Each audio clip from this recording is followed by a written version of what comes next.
Welcome back, Night Dwellers. I'm your host, Mothy. Tonight's tale is a sly one, slipping just out of reach like a shadow in the moonlight.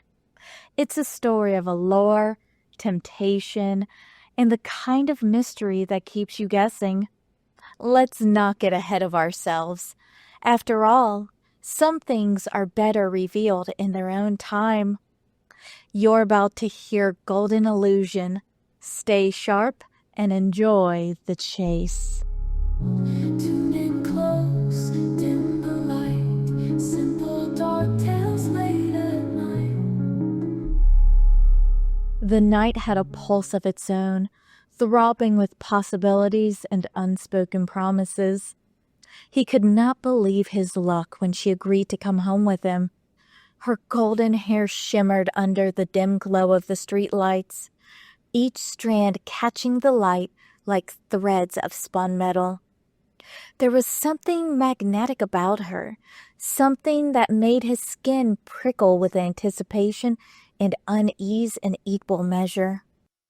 Her flawless skin seemed to glow faintly, almost unnaturally, and her golden eyes pierced him with a gaze that felt too knowing, as if she could read the shame he buried beneath his swagger.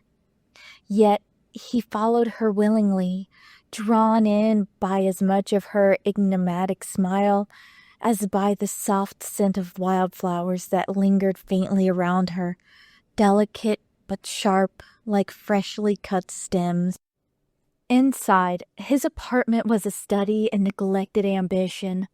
The gray walls were bare except for a faded Fully Cooley poster curling at the edges. The shelves sagged under the weight of beer bottles, their labels faded and sticky with the residue of time. A tangled web of cords snaked across the floor beneath the TV, the air heavy with the mix of cheap pine air freshener and something darker, burnt wax maybe, or the stale remnants of old takeout. She sank gracefully into the battered love seat in the corner, her movements so fluid they seemed rehearsed. Her fingers trailed the armrest, and for a brief moment her nose wrinkled, though her amused smirk didn't waver. "You live alone here?" she asked, her voice soft but carrying an undercurrent that unsettled him. "Yeah," he replied, sitting beside her and letting his arm drape casually across the back of the love seat. The fabric was rough against his skin, and the faint creak of the frame beneath their combined weight seemed louder than it should have been. She tilted her head, her golden hair catching the dim light like a halo. "It's cozy." The word hung in the air. He shifted suddenly, self-conscious. "What do we do now?" he asked, the question trembling out in a rush as he tried to regain control of the moment. Her eyes flickered to his hand, which had drifted to her waist, and she brushed it away with a touch so light it made him shiver. "I'm thirsty," she said, her lips curling into a sly smile. "For what?" he teased, his smirk faltering slightly. "For a drink," she repeated, her tone flat but her eyes glittering. He stood, eager to please, and headed to the kitchen. His mind raced as he pulled the Yamazaki whiskey from its place in the cupboard, admiring the way the black label gleamed under the harsh light. The glass he found was dusty, its rim rough against his sleeve as he wiped it clean. Just as he started back towards the living room, he hesitated. "Glasses," he muttered, realizing he needed a second set. Setting down the bottle and glass on the coffee table, he returned to the kitchen. Rummaging through the cluttered cabinets, his fingers brushed against the cool surface of another glass, and he yanked it free, knocking a plate onto the floor in the process. The crash startled him, and for a moment he stood still, listening. The apartment was silent, too silent. When he stepped back into the living room, he stopped dead in his tracks. The love seat was empty. The faint indent on the love seat's cushion was the only trace she had been there. His stomach tightened as his gaze darted to the open door, the breeze carrying a chill that raised the hairs on his arm. Hello? He called, his voice cracking slightly.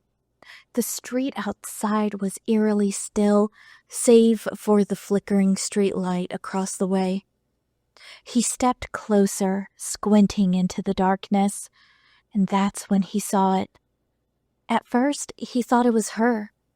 The figure stood beneath the streetlight, its golden hair catching the light just as hers had, but as he moved closer, his breath hitched in his throat.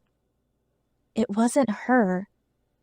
A fox stood upright beneath the flickering light, its fur shimmering like molten gold.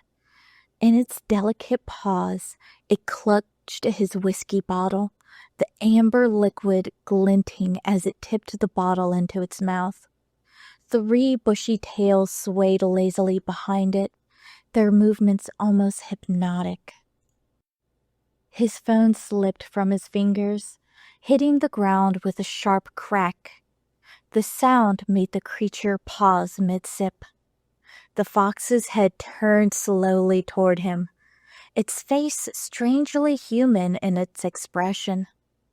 It smirked, its lips curling in a way that was far too deliberate, far too knowing. He stumbled back, his foot catching on the edge of the rug. The motion drew his eyes downward for a split second, and when he looked up, the fox was gone. Only the soft echo of laughter remained, trailing through the air like smoke. He slammed the door shut, his hands trembling as he turned the lock. The whiskey glass sat untouched on the table, the liquid inside gleaming under the dim light. It looked darker now, thicker, like blood. His heart raced as he leaned against the door, his breaths coming in shallow gasps.